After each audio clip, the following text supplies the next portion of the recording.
Imagine this. You're in a crowded room. Everyone is working hard, playing fair, trying to be a good person. And then there's him, the loud one, the selfish one, the one who cuts lines, takes credit, manipulates with a smile. And somehow, almost magically, he rises faster than everyone else. Why do the people with the ugliest traits often climb the highest ladders? And why does it feel like the universe rewards those who deserve it the least?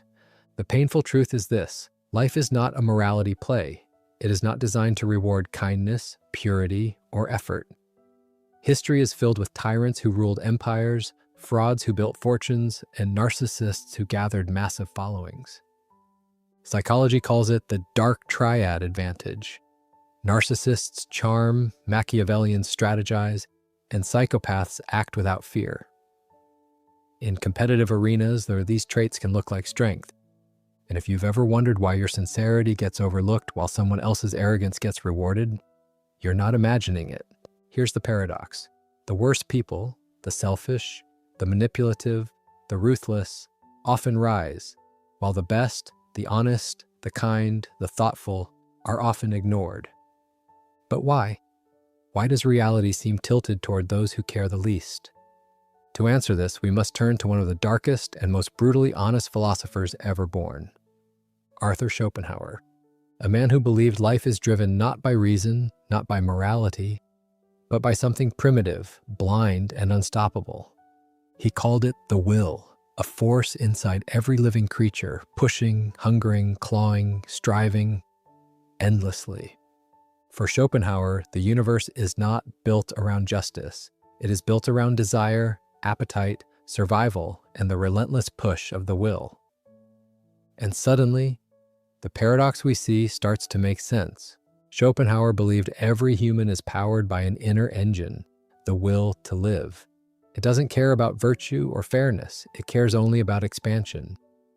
To him, the world is like a battlefield where a million invisible forces collide: hunger for status, lust for power, need for validation, fear of insignificance. Most people try to navigate this battlefield politely, but the worst people, they unleash their will without restraint. Where a good person hesitates, the ruthless person lunges.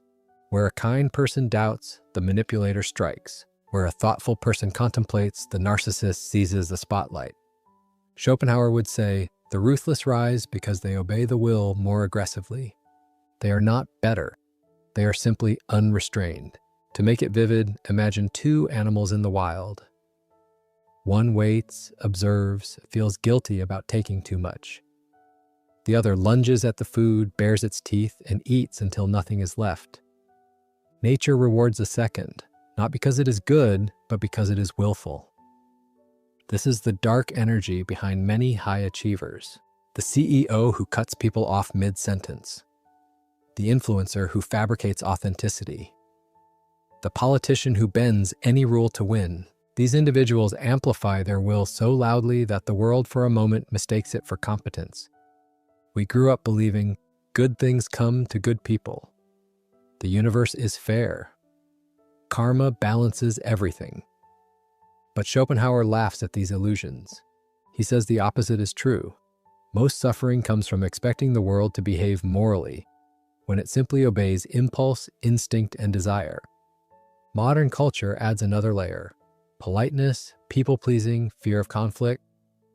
Who benefits in such a world? Not the compassionate, but the bold, the shameless, the unbothered. In a society terrified of discomfort, the person who isn't afraid of discomfort gains power. But Schopenhauer doesn't want you to become ruthless. He offers a different escape, a quieter, higher path.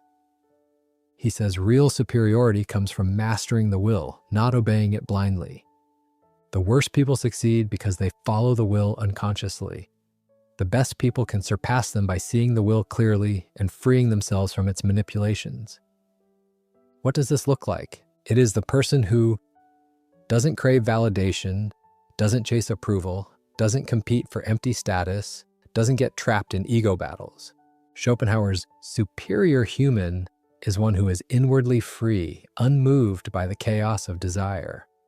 Ironically, this inner freedom often creates a deeper kind of outer success, one grounded in clarity, discipline, and authenticity rather than hunger.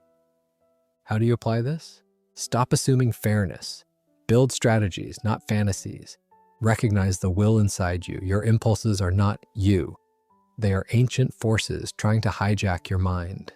Choose where to invest your energy. Don't fight every battle. Reserve strength for what actually matters. Become emotionally untouchable. The ruthless thrive because they're unaffected by judgment. You can cultivate that same detachment without becoming cruel. Build quiet power, competence, skill, discipline, long-term thinking. These beat ruthlessness in the long run. Let go of the need to be liked. That single shift will make you unstoppable. The worst people seem to succeed because they unleash their will without hesitation. But the greatest people succeed by understanding the will, then choosing something higher than it. The ruthless rise fast, but the wise rise beyond. In a world driven by hunger and impulse, your freedom from the will becomes your true superpower. If this awakens something in you, if it shifted the way you see people, power, and success, then subscribe, not for me, but so this journey of philosophical clarity continues for you. I'll see you in the next one.